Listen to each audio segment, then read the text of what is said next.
13 WMAZ Morning starts now. 6:30 on your Wednesday morning. The sun will come up in just about an hour. Meanwhile, it's cold out there, but it's going to get colder in the days ahead. I'll let you know how low we go straight ahead. Diana mom now faces new charges in the case of her missing son. What investigators upgraded the charges to and what they found in Crisp County. Plus, COVID-19 vaccine requirements could be no more in Georgia schools. A closer look at the bill some lawmakers hope to pass. After opening a new high school, major renovations are taking place at Peach County's old high school. I'll tell you why that is. Well, good Wednesday morning. You're taking a live look over a beautiful downtown Macon. Look at those folks on the road. They're driving. I'm sure they're feeling good. I hope you're feeling good. The time is now 6:31 a.m. on this Wednesday, January the 26th. Thank you so much for continuing your morning with us. I'm Wanya Reese. And I'm Caitlin Heck, and I'm feeling good knowing that it's warmer right now than it's going to be as we go into the weekend, Alex. Yeah, certainly as we head into Saturday and Sunday, those days starting off very cold. Meanwhile, this morning in central Georgia, still relatively cool, but not as cold as we're going to be for the weekend. 37 is what we've been sitting at all morning long. Feels like 37 as well, with a light wind out of the west-northwest at about 3 miles an hour. You can see that here on the map. 34 Monticello. I believe they were down to 33 just a minute ago. 39 in Washington County this morning. 43 right down the road in Johnson County. 43 in Dublin as well. 38 stepping out the door in Houston County this morning. Factor in the winds. Feels a bit cooler out there. It's felt like 29 all morning in Upson County as folks step out the door there in Thomaston. The rain that we saw yesterday has exited down to the south and to the east. The front associated with it pushing through and dissipating across central Georgia. That's leaving temperatures where they are now, but a lot cooler air up to the north. 20 this morning in Nashville, Tennessee, 26 in Columbus, Mississippi, 28 in Chattanooga, Tennessee, and 39 in Charlotte. We're headed for a high temperature of 58 today. The average high is 60, and again, the sun will be rising here in the next few minutes. 7:33 is sunrise this morning. On the way in a bit, we'll talk about how cold temperatures are going to get for the weekend. Unfortunately, 20s on the 7-day.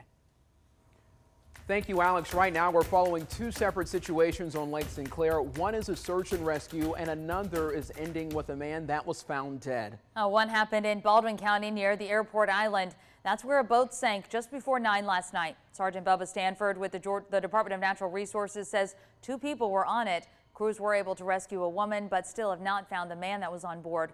Sergeant Stanford says if the Baldwin County Fire Department wasn't able to find him overnight, DNR will come in to help out. And in Putnam County, Sergeant Stanford says a 63-year-old man fished with friends. When he stood up, he grabbed his chest and went into the water. Crews found him, but he was pronounced dead around 4:30 yesterday afternoon.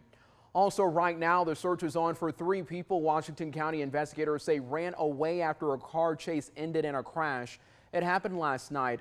The sheriff's office says the pursuit came into the county. The driver lost control and crashed on Highway 68 south at Deep Cut Road. The 3 people in the car then ran into the woods. Deputies, Sandersville Police, and the Georgia Department of Corrections are trying to find them. Well, this morning, a Monroe County family can breathe a sigh of relief as a missing teen is now back home. 17-year-old Georgia Etheridge was gone for more than 2 days. The Monroe County Sheriff's Office says around noon yesterday, someone saw the teen and called deputies. She was found not too far from where we're standing in the subdivision off of Hilltop Court. She was behind a house and she had actually been in 2 different sheds near the same property. The Sheriff's Office says the Lorraine Woods subdivision is less than a mile from where Etheridge went missing. Sheriff Brad Freeman says she was at a party with friends, apparently missed curfew, and then took off. He says he is happy that she was found safe and appreciates the community's help. Glad she was found safe and is back home now.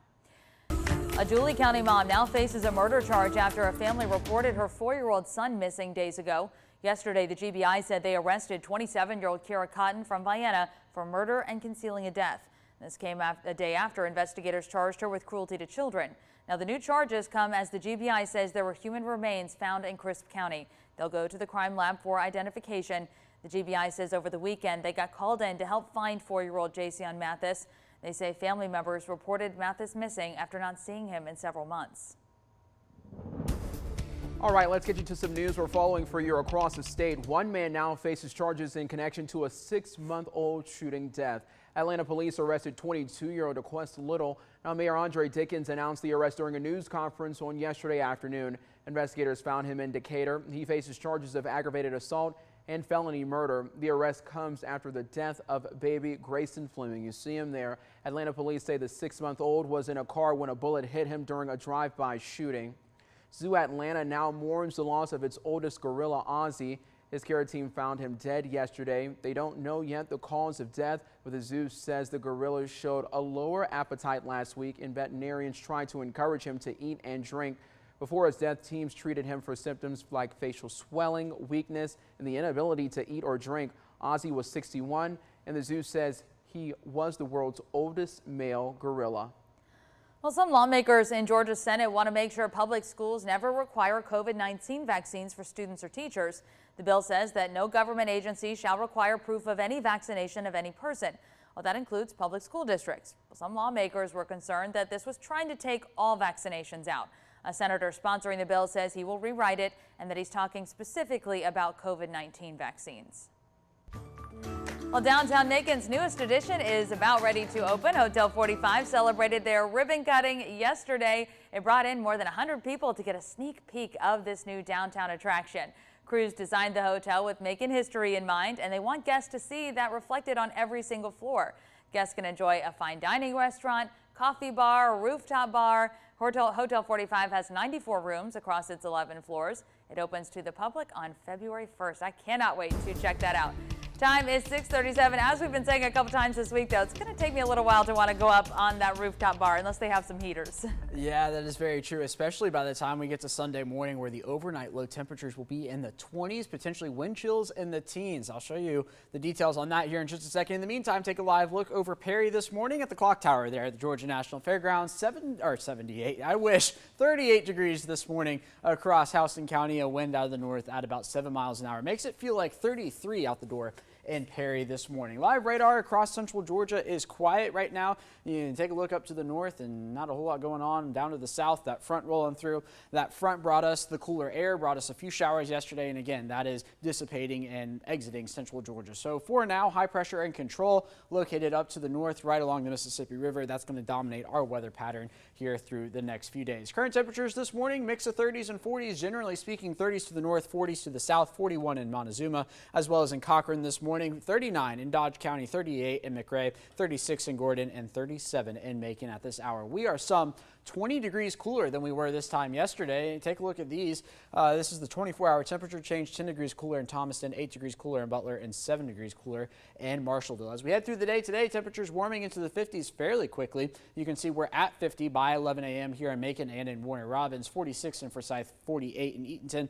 And then through the afternoon hours, I do think we scraped 58. That's what I'm going with for the high temperature today. And a few high-level clouds down to the south. I think generally speaking, along and south of a line, the Interstate 16 runs from east to west across central Georgia. Then right back down into the 40s as soon as the sun sets, down into the 30s for tomorrow morning. This is 7 a.m. Overnight low right around freezing here in Macon, cooler to the north, warmer to the south. Then through tomorrow afternoon, kind of the opposite. A few high clouds up to the north as opposed to the south like we're going to see today. But all in all, that's not going to do a whole lot to the temperatures until Thursday night and Friday morning. That's where we get some increased cloud cover for the entire area. And then as we head into the overnight hours, that's going to moderate our temperatures, not allow them to get as cool across central Georgia. Friday also bringing with it a brief rain chance. The disturbance that's causing that rain chance will be located well off to our east. Some more widespread rain there along the Carolina coast. That will move up to the north, cause a lot of snow up in the northeast, but leaving clear conditions here in central Georgia. This is Saturday at 4 p.m. and clear skies means temperatures are able to fluctuate rather rapidly. So as we head into the weekend, we will be experiencing that high temperatures in the 40s, low temperatures in the 20s. Yes, 2-0 across central Georgia. And then as we head into the start of next working and school week, a benign weather pattern. It's not until we get into the middle parts of the week where we begin to watch our next system taking shape out to the west and potentially impact us by the time we get to late Wednesday, Thursday. In the meantime, high temperatures in the 50s the next 3 days, and then a big drop off for Saturday. That disturbance rolls on through 42, the high temperature for Saturday, 49, the high temperature for Sunday. And that's starting off both days in the 20s, 25 to start your Saturday morning and 22 to start your Sunday morning. So if you're headed out to church early on Sunday, certainly bring a jacket or 2 or 3 or maybe even 4 if 22 is cold enough for you. Meanwhile, today a high temperature of 58 degrees, warming there pretty steadily, especially once the sun comes up here in the next little bit. Again, 58 the high, winds out of the north 5 to 10 miles an hour. Then for tonight, an overnight low of about 32 degrees, and we will be getting to see the clearing skies across central Georgia. Be pretty close to freezing. Sunset is at 6:02 tonight. 7-day forecast shapes up like this. 50s the next 3 days, then into the 40s for Saturday and Sunday. That's starting off both days in the 20s. 22 Sunday morning. That is the coldest we've been so far this year. Could even go a few degrees cooler than that. Then we rebound to 61 by the time we get to Tuesday.